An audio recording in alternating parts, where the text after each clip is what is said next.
তাহারা নিজেদের স্বার্থ উদ্ধার করার জন্য বিএনপিকে নাম ব্যবহার করে একটা টুকরি দিয়ে তারা নিজেদেরকে অবৈধ কার্যক্রমকে বৈধ করার চেষ্টা করে। যেহেতু বিএনপি একটা গণতান্ত্রিক রাজনৈতিক দল, বিএনপি নিয়মতান্ত্রে বিশ্বাস করে, আমরা এখানে হইচই না করে সাংবাদিক ভাইদের মাধ্যমে আমরা ঘটনা তুলে ধরে এর প্রতিকার চাই। আপনারা জানেন যে গত 17 বছরে বাংলাদেশে রাষ্ট্রের ক্ষমতাটা খুনি একটা সরকার ছিল।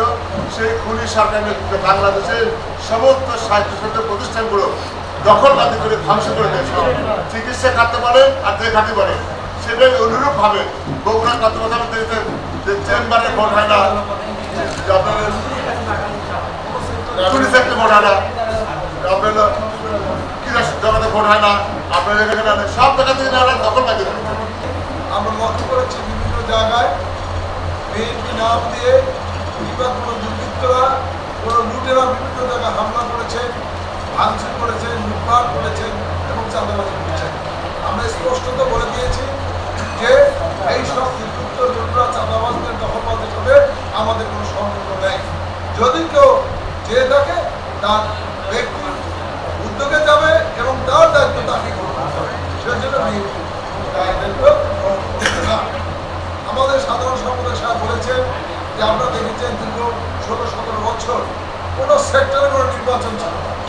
সে ডায়াবেটিক থেকে শুরু করে বলেন, চেম্বার বলেন, রাইফেল ক্লাব বলেন, আপনি বাস মালিক সাহেব বলেন, ক্রীড়া জগৎ বলেন, পোশাক শিল্প বলেন, যেখানেই যাবেন সেখানে দখল আর দখল। সেজন্য আমরা বলেছি যে আমরা এই দখলের রাজনীতি বিশ্বাস করি না। আরেকটা জিনিস যদি বলতে চাই সেটি হলো এটি কিন্তু একটি অন্তর্বর্তীকালীন সরকার দেশ চালাচ্ছে। এখানে বিএনপি কিন্তু ক্ষমতায় আসেনি, বিএনপি ক্ষমতায় নেই। আগামী যে একটি নির্বাচন হবে সেই নির্বাচনে বিএনপি অংশগ্রহণ করবে।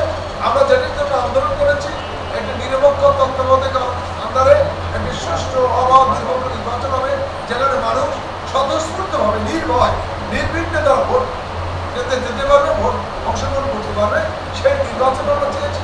আমরা এই তত্ত্বাবধায়ক সরকারের কাছে সেই নির্বাচন আমরা আশা করছি তারা এমন একটি সুন্দর নির্বাচন দেবে, সেই নির্বাচনে জনগণ যাকে ভোট দেবে তারাই ক্ষমতা আসবে।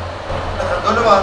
প্রথমত বলি আমাদের দেশনায়ক বিএনপি ভারপ্রাপ্ত চেয়ারম্যান যারা তারিক রহমান বলেছিলেন যে আগামী রমজান আপনাদের সাথে আমি পালন করতে চাই, গ্রেপ্তার করতে চাই। সেই কারণ ছিল আমরা জানুয়ারি মাসে একটি নির্বাচন হওয়ার কথা ছিল।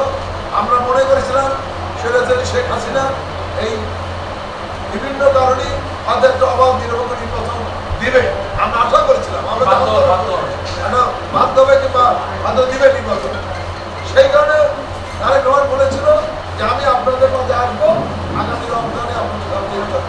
যেহেতু সেই পরিবেশ হয়নি, সেই নির্বাচন হয়নি, একটি ডেমি নির্বাচন হয়েছে, প্রয়োজনীয় নির্বাচন হয়েছে, বিদায় তারা আসলে সম্ভব হয়।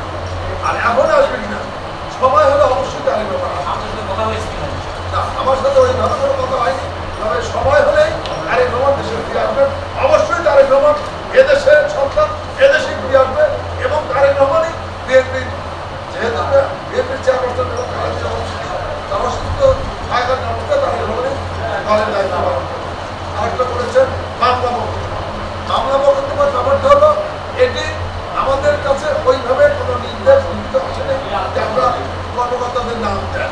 তবে বাংলাদেশে যে লক্ষ লক্ষ নেতাকর্মীর বিরুদ্ধে মামলা হয়েছে এটা তো আমরা জানি। এখন অনেক সময় পুলিশকে প্রশাসনকে বাধ্য করেছে আওয়ামী লীগ এবং তাদের প্রশাসন, তাদের ঊর্ধ্বতন কর্মকর্তা বাধ্য করেছে অনেক সময় মামলা। সব পুলিশে যে খারাপ হবে বলবো না, সব পুলিশে যে ভালো তাও বলবো না। পুলিশের মধ্যে ভালো খারাপ আছে, সব জায়গায় আছে, অনেককে বাধ্য করেছে। এখন আমরা দলের সিদ্ধান্ত নিতে পাই, সরকারের যদি অন্তর্বর্তীকালীন সরকারের যদি কোনো নির্দেশনা পাই তখন সেইভাবে আমরা আমাদের কাছে করতে পারবো।